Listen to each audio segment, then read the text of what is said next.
তার জাতির সেসব নেতৃস্থানীয় লোক যারা নিজেদের গৌরবের বড়াই করে বেড়াত অপেক্ষাকৃত দুর্বল শ্রেণীর লোকদের যারা তাদের মধ্যে থেকে তার উপর ঈমান এনেছে বলল, তোমরা কি সত্যি জানো সালেহ আল্লাহ তাআলার পাঠানো একজন রাসূল? তারা বলল, হ্যাঁ, তার উপর যে বাণী পাঠানো হয়েছে আমরা তা বিশ্বাস করি। অতঃপর সে অহংকারী লোকেরা বলল, তোমরা যা কিছুতে বিশ্বাস করো আমরা তা অস্বীকার করি।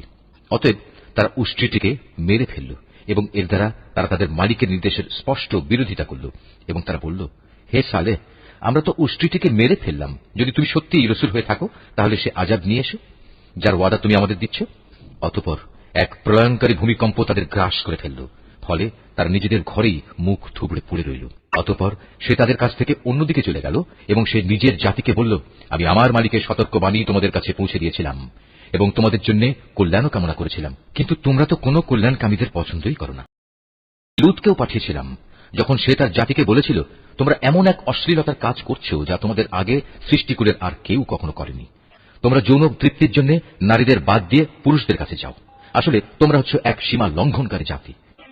তার জাতির কাছে তখন একথা বলা ছাড়া আর কোনো জবাবই ছিল না যে সবাই মিলে তাদের তোমাদের জনপদ থেকে বের করে দাও, কেননা এরা হচ্ছে কতিপয় পাক পবিত্র মানুষ। অতঃপর যখন আমার আযাব এলো তখন আমি তাকে এবং তার পরিবার পরিজনকে উদ্ধার করলাম, তার স্ত্রীকে ছাড়া। সে আযাবে কবলিত হয়ে পেছনের লোকদের মধ্যে শামিল থেকে গেল। আমি তাদের উপর প্রচন্ড আযাবের বৃষ্টি বর্ষণ করতে থাকলাম। সুতরাং তুমি ভালো করে চেয়ে দেখো অপরাধী ব্যক্তিদের পরিণাম সেদিন কি ভয়াবহ হয়েছিল। আর মদিয়ানবাসীদের কাছে আমি পাঠিয়েছিলাম তাদেরই এক ভাই শোয়েবকে। সে তাদের বলল, হে আমার জাতি, তোমরা এক আল্লাহ তাআলার বন্দেগী করো, তিনি ছাড়া তোমাদের আর কোনো ইলাহ নেই। তোমাদের কাছে তোমাদের মালিকের পক্ষ থেকে সুস্পষ্ট নিদর্শন এসে গেছে। অতএব তোমরা সে মোতাবেক ঠিক ঠিক মতো পরিমাপ ও ওজন করবে। মানুষদের দেওয়ার সময় কখনো কম দিয়ে তাদের ক্ষতিগ্রস্ত করো না। আল্লাহ তাআলার এ জমিনে শান্তি ও সংস্কার স্থাপিত হওয়ার পর তাতে তোমরা পুনরায় বিপর্যয় সৃষ্টি করো না।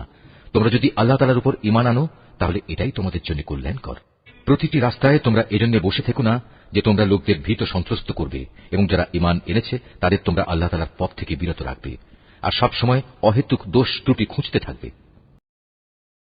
স্মরণ করে দেখো যখন তোমরা সংখ্যায় ছিলে নিতান্ত কম, অতঃপর আল্লাহ তোমাদের সংখ্যা বাড়িয়ে দিলেন।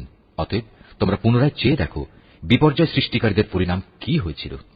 আমাকে যে বাণী দিয়ে পাঠানো হয়েছে তার উপর কোন একটি জনগোষ্ঠী যদি ঈমান আনে আর একটি দল যদি তার উপর আদৌ ঈমান না আনে তাহলে আল্লাহর কি ক্ষতি হবে?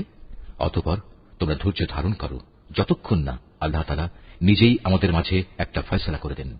তিনিই হচ্ছেন উত্তম ফয়সালাকারী। তার সম্প্রদায়ের কিছু নেতৃস্থানীয় লোক যারা বড়াই অহংকার করছিল বলল, হে শোয়েব,